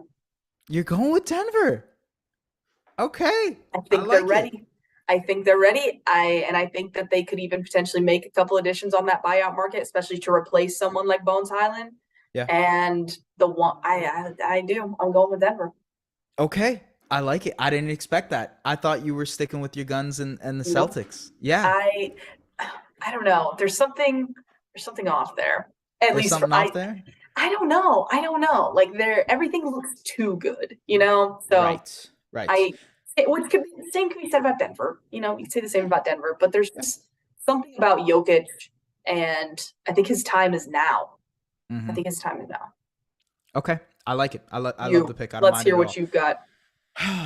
I think the 2023 NBA champions. This might be a little bit of a hot take. The Milwaukee Bucks. I almost said it. Yeah, I like that. I like it. You like it? Yeah, I do like it. No, it's not bad. No, I mean, I think that there is a little bit of a hot take there, but I don't doubt it at all that they'll be right there in the running. Yeah, I think there's a very good chance that there are some questions that the Celtics have to answer on the defensive and offensive side of the ball. They've looked incredible all season, no question. But I think, you know, Jaylen Brown going down, that might hurt them a little bit. I'm sure he'll be back for the playoffs. But I think there's just a little bit of in-game adjustment stuff from Joe Mazzulla that I haven't seen. Some of the willingness and kind of rigidness of a rookie head coach. Maybe I'm wrong about all of this, but I'm like you, I feel like there's a little bit of skepticism in just flat out picking Boston to win the NBA championship. Right. In the Western Conference, I feel like it'll be a gauntlet, but I also think that defense is going to be a massive question for nearly all those teams. For the Nuggets, for the Suns, for the Lakers, nobody in the Western Conference is playing a lick of defense. And it let's say it ends up being so that, you know, the Nuggets end up in the finals. I like the Bucks over pretty much any Western Conference team because they can play some defense. Yeah. Because they can play some defense. And at the end of the day, whether it be again, like they have a chance to have the best player on the court against any one of these teams. Whether it's Denver, whether it's Dallas, whatever, it seems like they'll have a chance to have Giannis on the court. When you have Giannis on the court, you have a chance to have the best player on the court. Yeah. By the way, real quick before we head out, Charlotte buyout for Reggie Jackson. That's another guy that Denver could go for.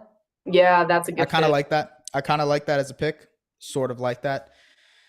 But yeah, I'm picking the Bucks. I like Giannis's chances. Yeah, I like the defensive call out too, because it does seem like in the West for the longest time it's been offense over defense. But I guess we'll have to see. We'll have to see because the West really will be a gauntlet. There are so many teams. You could probably pick 5 teams to be in the Western, and to come out of the West, and I'd be like, yeah, I can see it. I can believe it. And that's what's tough.